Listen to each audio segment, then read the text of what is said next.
BMC चुनाव का result, पहली बार बीजेपी का बीएमसी पर कब्जा। नफरती राजनीति ने सब कुछ खत्म कर दिया। बीएमसी से राज ठाकरे की राजनीति खत्म।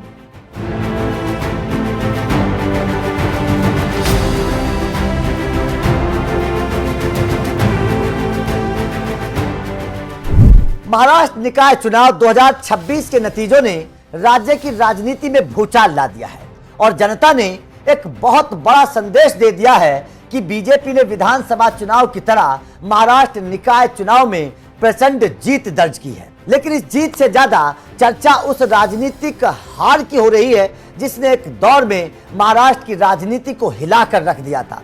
मराठी अस्मिता के नाम पर नफरत की राजनीति करने वाले राज ठाकरे लगभग सियासी तौर पर खत्म होते दिख रहे हैं। मुंबई महानगर पालिका में एमएनएस महज 3-4 सीटों पर सिमटती नजर आ रही है, तो वहीं उद्धव ठाकरे की शिवसेना 30 साल बाद बीएमसी की सत्ता से बाहर होती नजर आ रही है। मतलब ये कि ठाकरे बंधुओं की जोड़ी राज और उद्धव दोनों के लिए बहुत बड़ा झटका है। ये चुनाव राजनीतिक झटका बन चुका है। राज ठाकरे की पहचान महाराष्ट्र की राजनीति में हमेशा एक आक्रामक, उग्र और नफरती राजनीति करने वाले नेता की रही है। मराठी अस्मिता के नाम पर गैर मराठियों के खिलाफ हिंसा, गाली गलौज और डर की राजनीति मनसे की पहचान रही है। उत्तर भारतीय हो या दक्षिण भारतीय, राज ठाकरे की राजनीति का निशाना हमेशा रहे। चुनाव प्रचार के दौरान राज ठाकरे ने फिर वही पुराना जहर उगला और कहा कि यूपी बिहार के लोगों को समझना चाहिए कि हिंदी आपकी भाषा नहीं है। मुझे भाषा से नफरत नहीं है, लेकिन अगर आप इसे थोपेंगे तो मैं लात मारूंगा। यही नहीं रुके, उन्होंने दावा किया कि चारों तरफ से लोग महाराष्ट्र आ रहे हैं, आपका हिस्सा छीन रहे हैं। अगर आपकी जमीन और भाषा चली गई तो आप खत्म हो जाएंगे। इन सभी बयानों का महाराष्ट्र में तीखा विरोध हुआ, लेकिन राज ठाकरे को शायद भरोसा था कि 2009 की तरह इस बार भी नफरत का फॉर्मूला काम कर जाएगा। लेकिन 2026 में महाराष्ट्र बदल चुका है। अब तक का भारतीय राजनीति में सबसे खराब बयान राज ठाकरे ने दिया और अन्ना मलाई पर हमला करते हुए कहा कि अन्ना मलाई को रस मलाई कहकर मजाक उड़ा दिया और नारा दिया कि बजाओ पुंगी भगाओ लुंगी। लेकिन इस बार महाराष्ट्र की जनता ने इसे सिरे से खारिज कर दिया।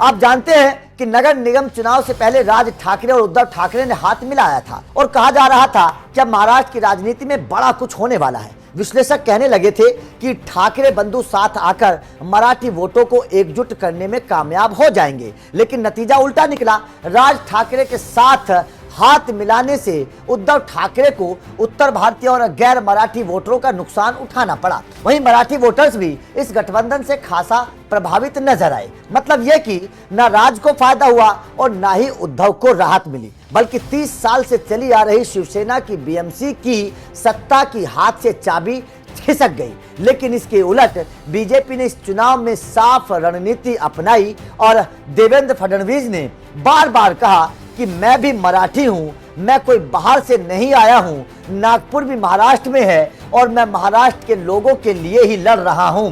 बीजेपी ने मराठी अस्मिता को नफरत से नहीं बल्कि विकास और स्थिरता से जोड़ा और यही रणनीति ठाकरे बंधुओं पर भारी पड़ गई। जानकारी देते चले कि एक रिपोर्ट में यह बात कही गई है कि मुंबई में मराठी वोटरों की संख्या सिर्फ 38% है। बाकी आबादी उत्तर भारतीयों, गुजराती, मारवाड़ी और अन्य समुदाय के लोगों की है। राज ठाकरे की नफरत भरी राजनीति ने इन वर्गों को उनसे बहुत दूर कर दिया। नतीजा यह हुआ कि मन से सियासी तौर पर अलग थलग पड़ गई। अब हम बताते हैं कि क्या है राज ठाकरे की राजनीति।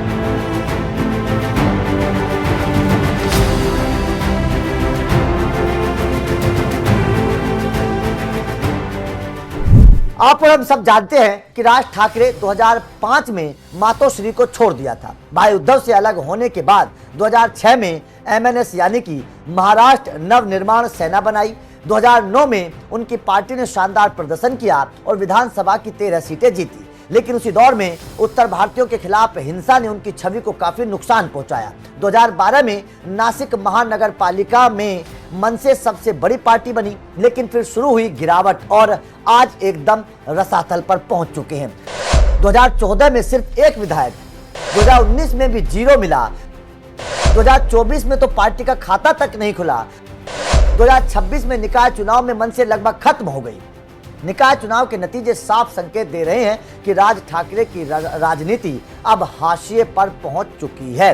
नफरत, गाली और डर की राजनीति का दौर अब खत्म हो चुका है। कुछ दिन पहले मुख्यमंत्री देवेंद्र फडणवीस ने कहा था कि राज ठाकरे से उद्धव ठाकरे का हाथ मिलाना सही साबित नहीं होगा और चुनावी नतीजों ने इस बयान को अब सच साबित कर दिया है।